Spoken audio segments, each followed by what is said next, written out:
Whisky lovers. So today I thought we'll talk about the history of whisky. Now, we have previously discussed how the word whisky comes from the Gaelic word shkaba, which means the water of life. Interesting that the word shares its origins with the Germanic word water, or water.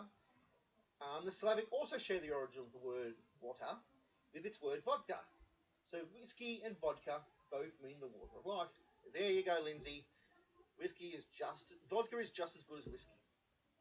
Not. But why is it specifically called the water of life? Well, that has its origins in Latin. See, distilled alcohol was called aqua vitea, water of life.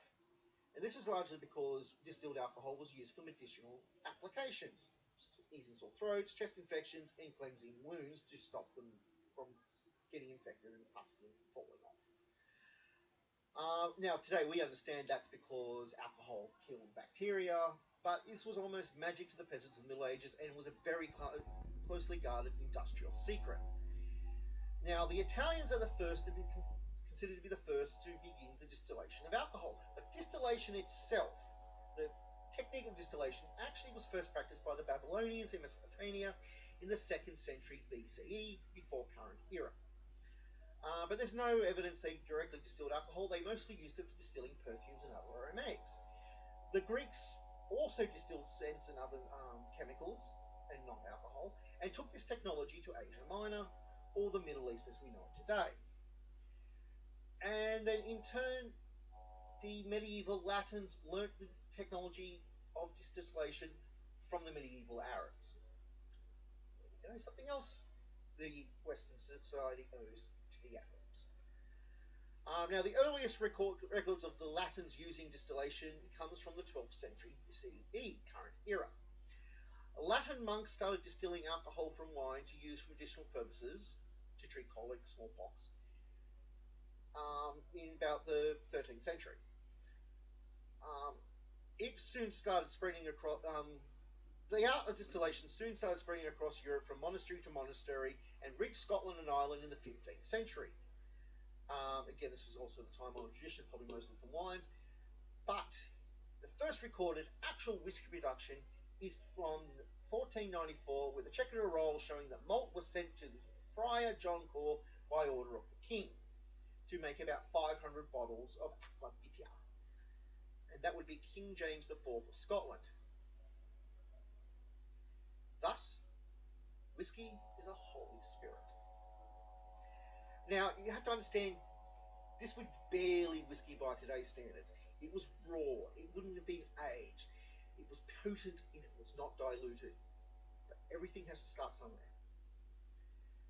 Now, between 1536 and 1541, King Henry IV of England dissolved the monasteries and the monks were cast out, and whisky production moved from monasteries and into the homes, farms, and the Guild of Barber Surgeons as monks were forced to eke out a living. In 1707, the Acts of Union merged England and Scotland, and the English proceeded to tax the crap out of everything Scottish. The divisive malt tax of 1725 forced Scotland's distillation to either shut down or move underground. Whisky would be hidden in churches, under altars, in coffins, anywhere to hide it from the revenue officers. Homemade stills would only operate at night to hide the smoke, and thus the term moonshine was coined. Eventually, the UK passed the Excise Act, legalising distillation for a small fee, and ended Scotland's moonshine industry in 1823, almost 100 years later. In 1880s, French brandy was devastated by the pest plague that ruined its grape crops, and whisky became the primary liquor in many markets. And there you have it, a brief history of whisky.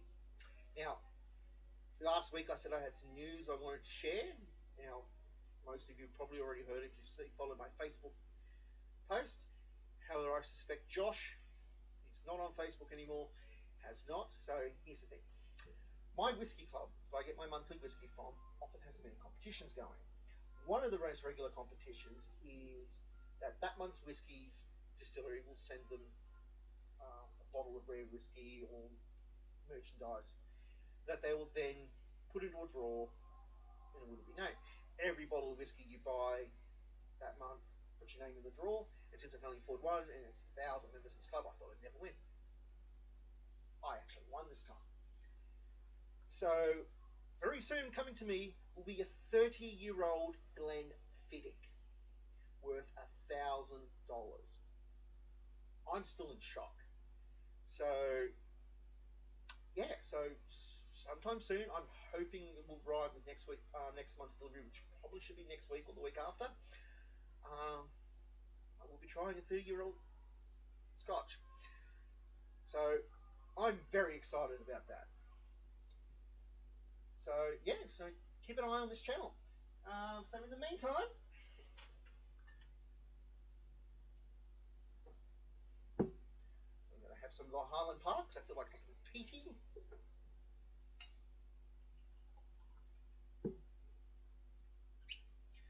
So, until next time, Santé.